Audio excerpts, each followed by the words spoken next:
Welcome to Let's Get Tender, Money Conversations That Matter, a video podcast series with certified money coach Marlene Elizabeth, with amazing weekly guests who share their inner challenges, personal triumphs, and inside tips and strategies so you can prosper, lead, and love bravely in business and life. So get comfy and get ready to grow money with you. Welcome to Let's Get Tender, Money Conversations That Matter. We're on location today, so we are doing this wonderful interview with my guest today, Miss Faith James, from a different location than we normally do. So if it looks a little different, that's why. But I'm so glad you've joined us today. I created this podcast as an opportunity for us to talk about a very important topic, especially if we are in business. And that topic is money. If we are not able to have our money wings, then it's really hard for us to get our businesses off the ground. And I learned that from personal experience. And so what I have done is I have invited a variety of experts and influencers, very successful women in business, who share a tender money conversation with me and give us insights and tips and strategies about what are the different ways they've overcome their challenges around money. And so, again, I'd love to introduce the wonderful branding coach, strategist, and speaker, Miss Faith James, to the show. Welcome, Faith. Oh my gosh, Marlene, thank you so much. My pleasure to be here with you. Thank you for having me. I'm so excited, and you're calling in from the East Coast today. So, Faith, before we get started on our conversation, can you share a little bit about your background? Oh, my pleasure. So I've been in advertising, marketing, and branding for about 25 plus years. Started my career in New York City in the advertising world. And now I have the joy and the pleasure of working with predominantly female entrepreneurs, but some inspired men or enlightened men.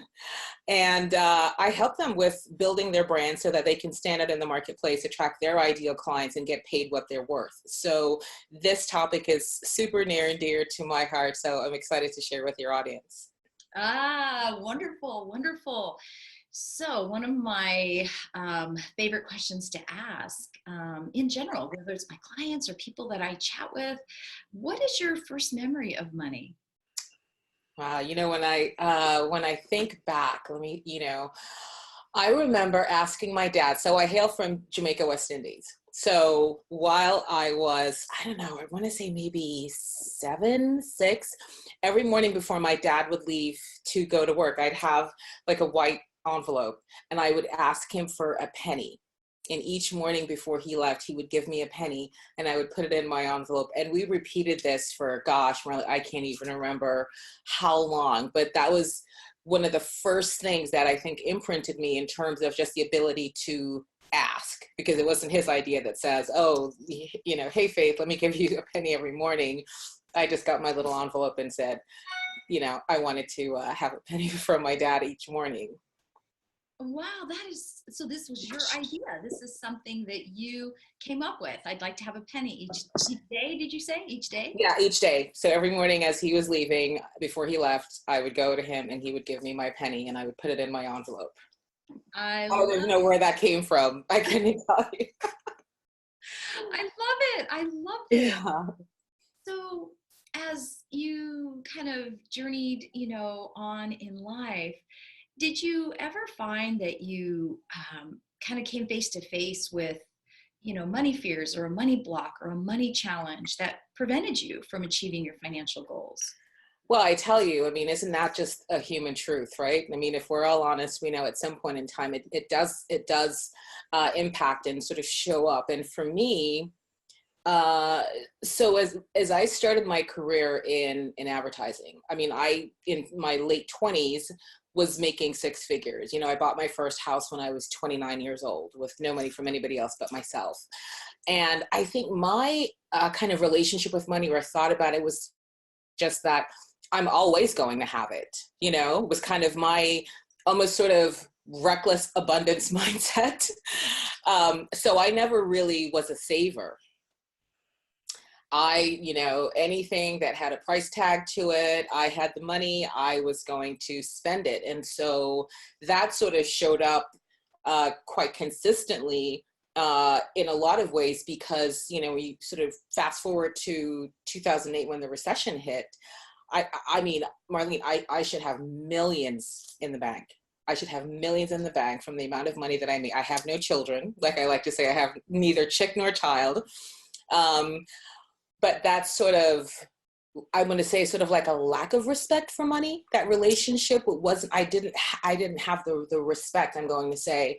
And it was just a consumer consumption, me mindset.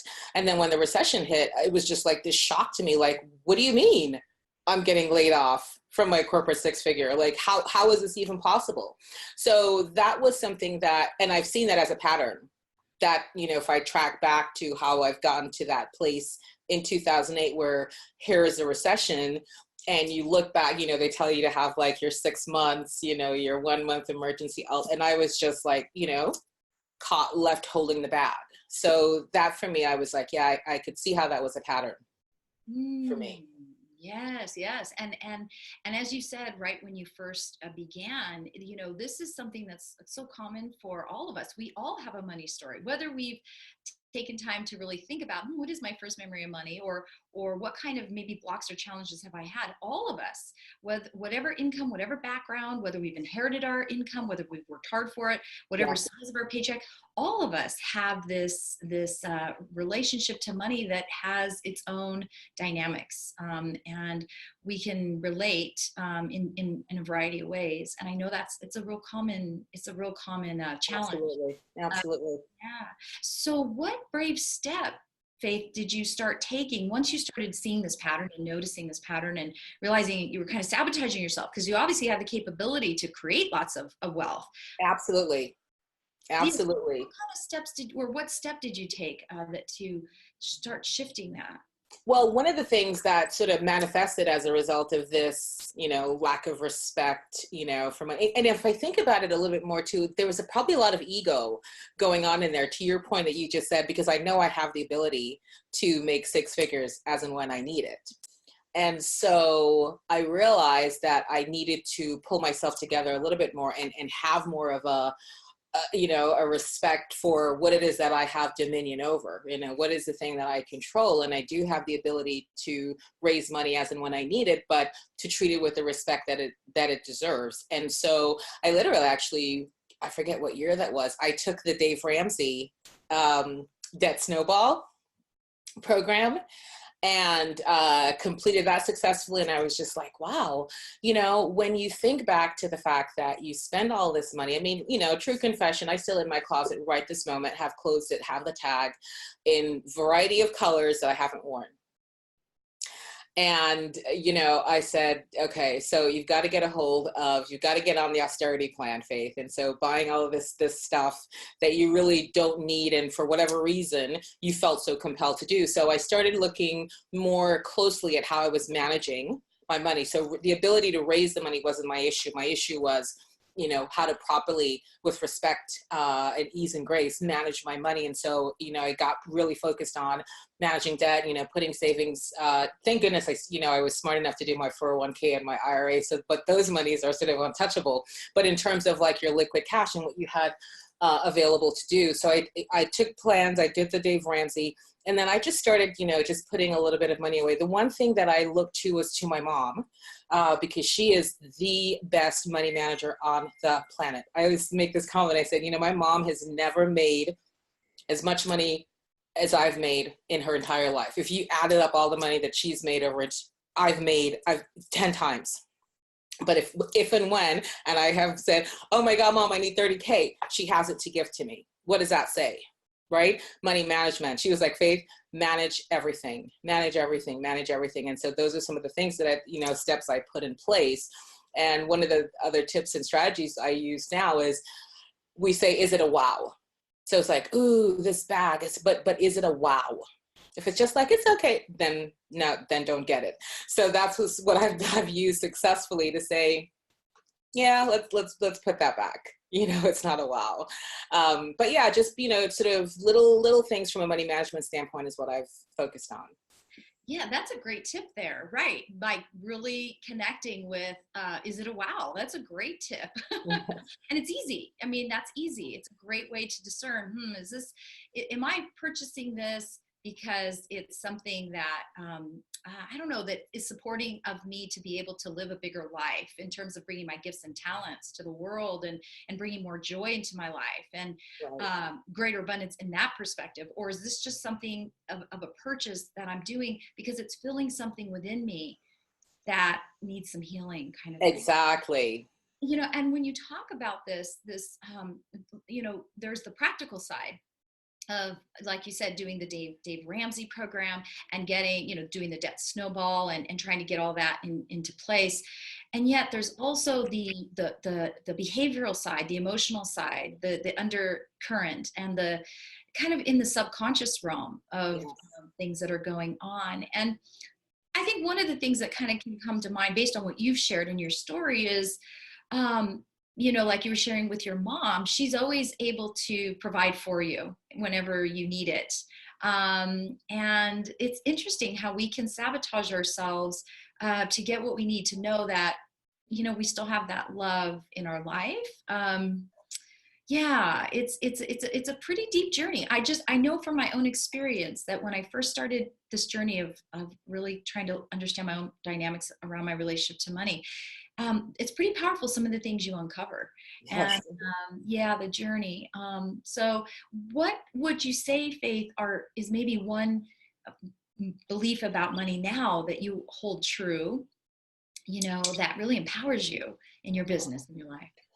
Well, I was talking to a colleague the other day, and one of the things that he does as part of his program, he talks about going on a wealth walk.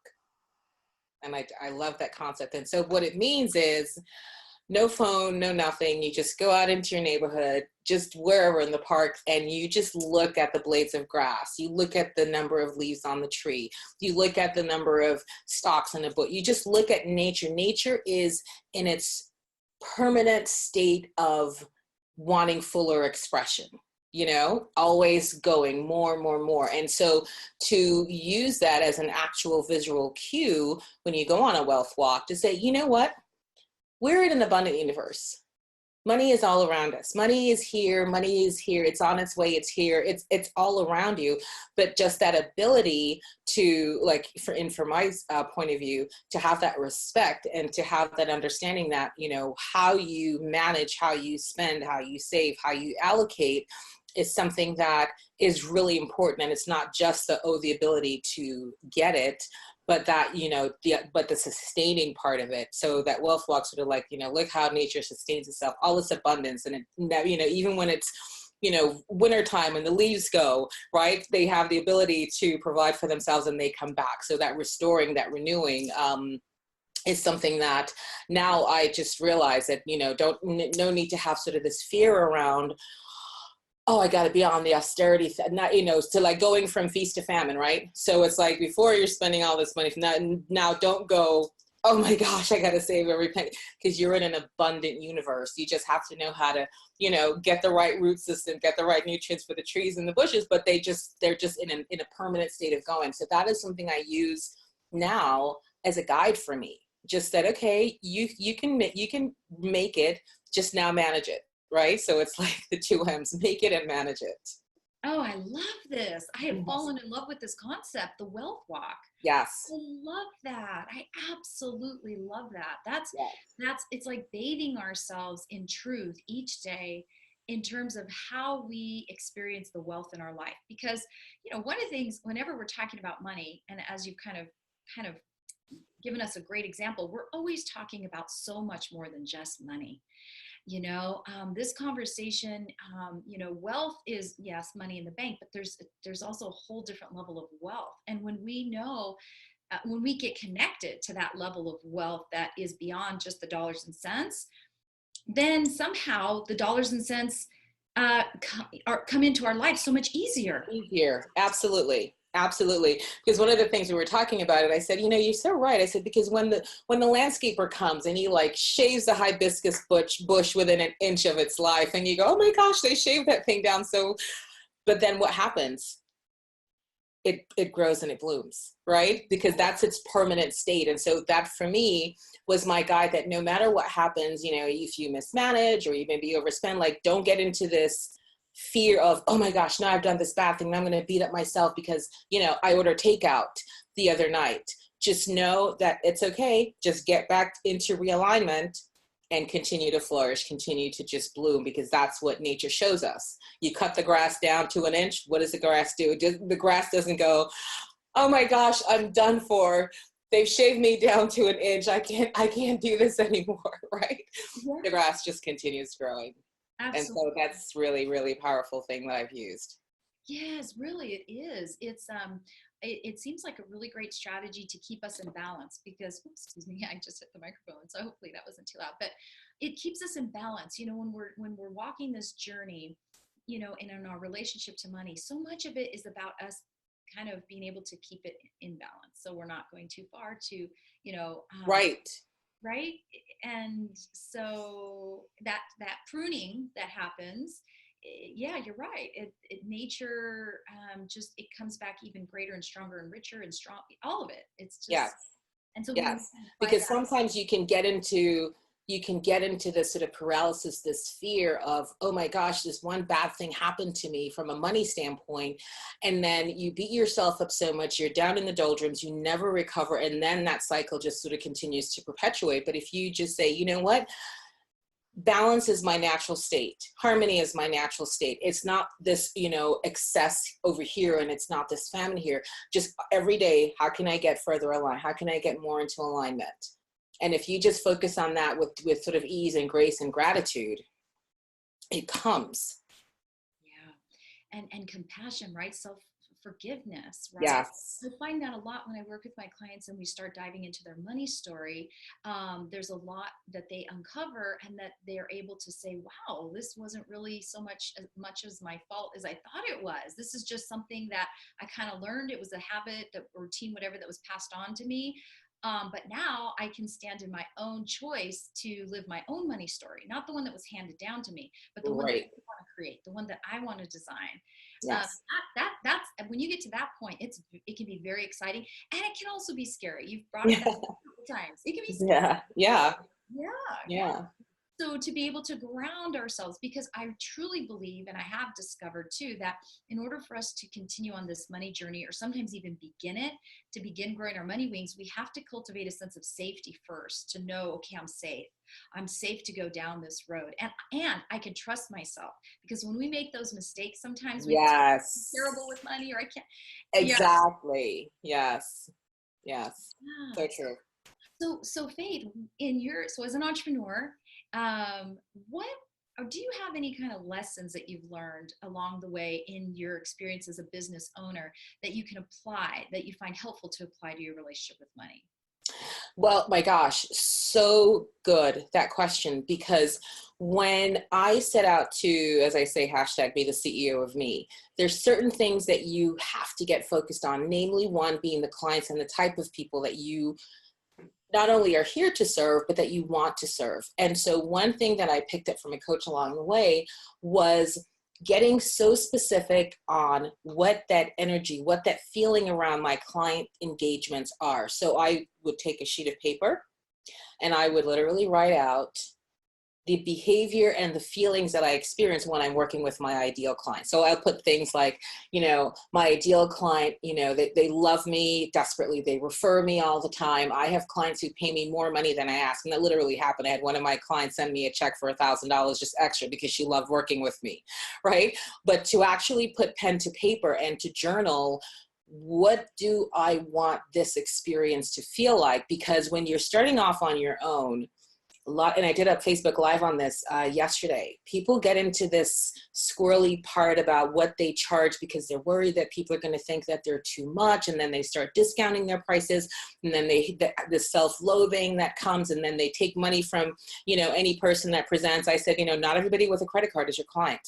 And so to really be that intentional about, this is who I'm working with. This is what that experience is going to feel like. So I tell my clients, you want to make sure that there's joy in the exchange. Because if you start, I remember, I had done a branding group, probably 2017. And I was like, oh, I want to have 20 ladies in that group. And I was just so focused on the number 20.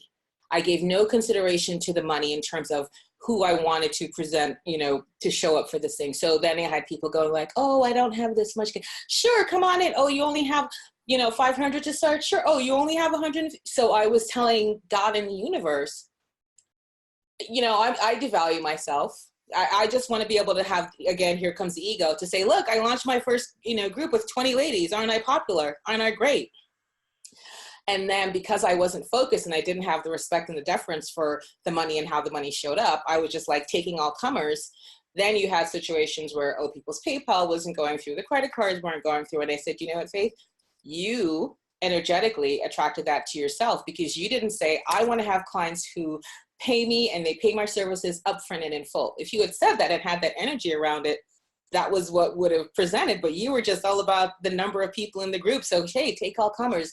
So I use that lesson from myself to tell and to teach my clients, as I'm helping them build their business and their brand, that you want to be so intentional about the exchange, that the value exchange is there, not just from cash value, but also the use value that you're giving to your people, and that it's really symbiotic and it's people that you want to work with. So don't just take, all money isn't good money, I like to say, right? Make sure that the energy of the clients that you're attracting is going to be also giving you that joy, that abundance, that feeling, because it's not, as we just said, it's not just about the money. It's like, I want to have that sense of just overwhelming happiness when I work with my clients. And so to not be a slave to, oh, well, they paid me money, so therefore, because then that brings all sorts of other issues in your business as well. Absolutely. Oh my goodness. You have covered such a foundational piece of business that is essential. Yes. So first of all, thank you so much. And you articulated it beautifully, Faith, and Thank gave you. such a powerful example, from your own life, because this is a story that is repeated oftentimes for female entrepreneurs. We do devalue ourselves. And I find that when we look at money, sometimes we're really just looking at a mirror in terms of our relationship to money. And so to get to the point that, yes, like you were saying, I can say, I got this program off the ground. Aren't I great? Aren't I popular? And all that. And then you mentioned God. It is true. We're so much greater and richer than we treat ourselves sometimes. That what we go for sometimes is very kind of, it's so, well, I can't think of the word, but I'm just saying we're not valuing ourselves as richly as we actually are. Exactly. And when we do, everything starts to unfold for us. And so the right relationships come, the right opportunities come. There's like a connection that happens when we value ourselves, because the truth is we are so precious. And so, Absolutely. and purpose. But when we kind of aren't doing that, then we start stumbling along the way, and then we get frustrated and we give up. And that's always a shame. That's always a shame. So, oh my goodness, what you shared is so important, to be very mindful of the people you're attracting to yourself. And very important. yeah. Mm-hmm. And I can't say enough about that. One of the things that I said on my live, I said, guys, the Bible tells us that we were created just below the angels.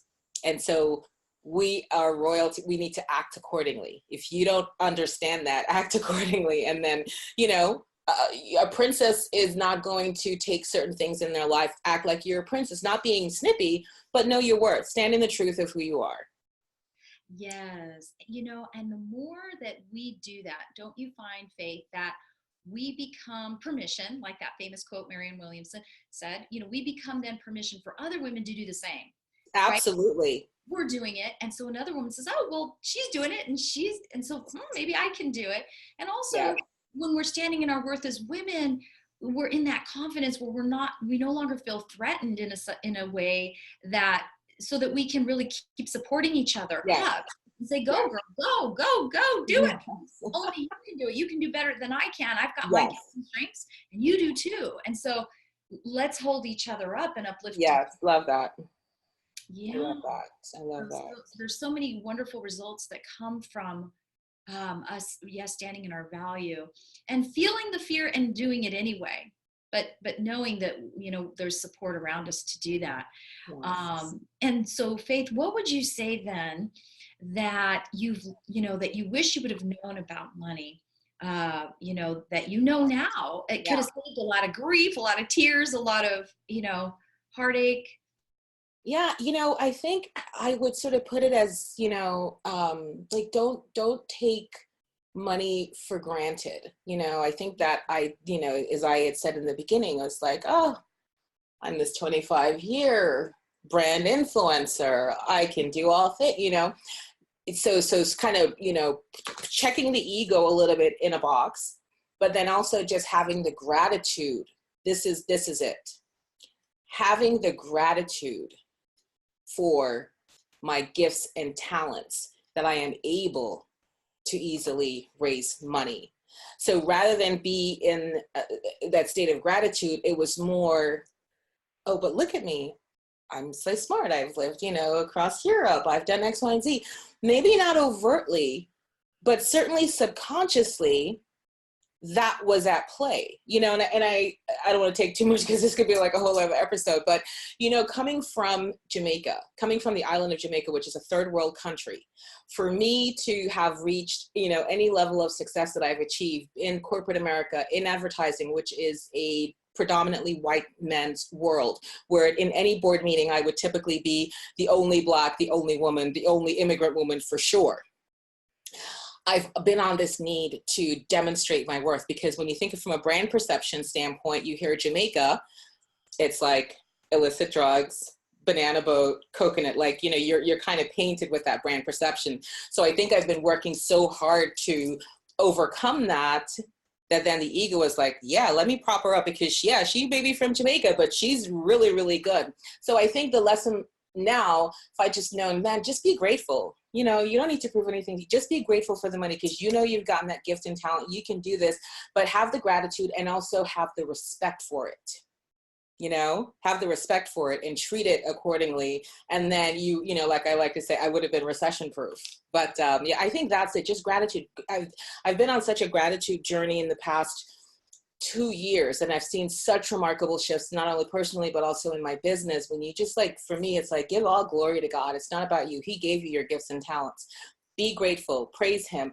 And the shift has been dramatic. So if I wish I'd known that back then, as opposed to like, oh, Celine Dion, last concert, $1,000 each. Sure, let's go. That was me. So lots of lessons learned. Yeah, and I truly believe, I asked that question, but I also ask it in knowing that our journey's for a purpose. And so everything we experience is meant to, it's the lessons that we were meant to experience along the road. Because, so for so many reasons, but for sure, for one, is what we can we can kind of understand others that have been in that place and really have that compassion for them and be able to give them a few tips and save them steps. Yeah, and guidance. Yeah. So everything is works for our good, for sure. But that reality check that we get in different ways in our life, but so that you can be so much more successful, more than you ever dreamed, which is exciting. Very, very exciting. Yeah. So Faith, thank you so much. First of all, I just want to thank you so much for taking time out of your very busy schedule to share these just wonderful tips and strategies, and just really, getting tender with us about your money story. My joy, my pleasure. Thank you. And before we wrap up, can you share a little bit about how people can learn more about what you do and connect with you?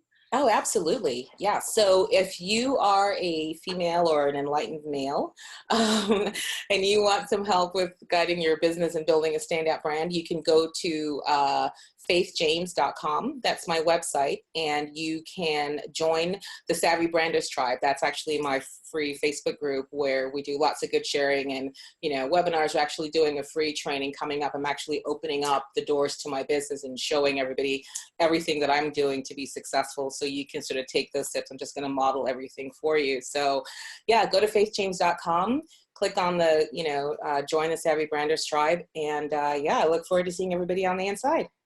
Oh, fantastic. Fantastic. And are there any final words or anything that comes to mind that you'd like to share before we wrap up? Yeah, I would just say I'm going to just close it with the gratitude. I mean, one of the things, in here you can see I have several journals. If people aren't journaling, to journal the gratitude, like these are sort of almost like my love letters to God. I'm so happy and grateful now that all is well with me. I'm so grateful, X, Y, and Z. This I never journaled before, maybe 4-5 years ago.